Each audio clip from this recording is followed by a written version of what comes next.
In this short video, I'm going to show you how to register in GoTrade. Step 1, download the GoTrade app sa phone mo. After downloading, here's the first thing na makikita mo pag inopen mo yung app. So for me, ginamit ko yung email address ko and then just click continue with email. Then enter your email address. Check mo yung email mo and then makikita mo yung email from GoTrade. Click mo login to GoTrade. Then enter your name and phone number. Tick mo yung I have a referral token para makakuha ka ng $2 worth of free stock. Then click get started. Tapos enter mo yung aking referral token. So 059819 para ma-unlock mo yung $2 worth of free stock. And then click mo yung continue to unlock the $2. Okay, so next step is confirm your identity. And then enter your first and middle name, then your last name. Tapos next is nationality.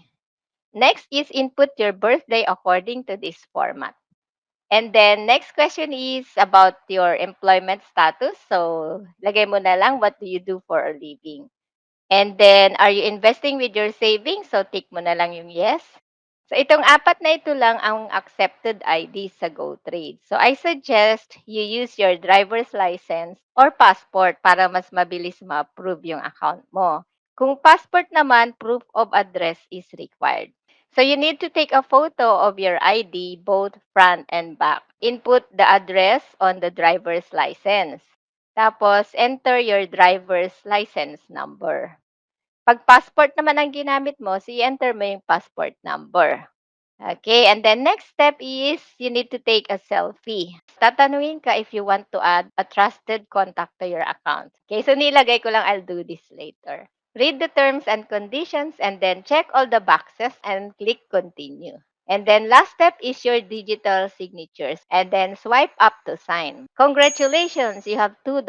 Okay, so unlock another $1. So ito, ma-unlock lang yung another $1 pag nag-deposit ka kaagad sa account mo. Pero kung ayaw mo pang mag-deposit, you can also skip this step. Pero hindi mo na makukuha yung cashback if later ka pa mag-deposit. Okay, no deposit yet. Okay, pero meron na akong $2 na na-unlock. Alright, so you can now pick a stock to buy. Okay, so pag clinic mo yung buy, so lalabas doon, commission-free trading and locked. So, meron ka ng $2 na available na pwede mo nang ibili ng stock. So, dito, I selected Procter and Gamble. Tapos, i-click mo yung preview buy. Tapos, lalabas dito kung ilang share ang mabibili. So, since 144.75 ang price ngayon ng P&G na stocks, I can buy 0.0138 shares. Okay? And then, swipe up to buy. Okay, your order has been received and will be executed as soon as the market opens. Yun lang, pag hindi ka pa naglagay ng funds sa account mo, hindi pa ma-activate yung account mo. So, demo account pa lang yung meron ka. Okay, so pag nag-decide ka mag-deposit, ito yung mga options. You can deposit through Union Bank, BPI, or GCash. I suggest you use Union Bank or BPI kasi fixed ang fee at mas mababa compared to GCash na hindi fixed. So, mas mataas actually ang 3% na fee pag nag-transfer ka. Okay, so you can also deposit using dollar account pag meron ka through wire transfer. PayPal is not supported. Yung credit and debit card is not yet available as of the making of this video, so July 13, 2022. Minimum initial deposit is $10. Okay, so yung GoTrade automatic na niya i-convert sa peso kung magkano ang dapat mong ilagay. So, mag-login ka na sa bank account mo online to complete your payment. So, now, na-confirm na yung payment ko. So, merong welcome note dito.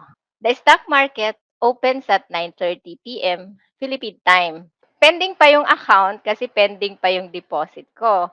So, I deposited noong July 13. Nakalagay dito, will be funded by 16 July. Pero mabilis lang siya actually na na-deposit. So, in just a matter of few minutes, pumasok na yung bank transfer ko sa GoTrade account ko. Okay? So, pag activated na yung account mo, pwede ka nang bumili ng stock.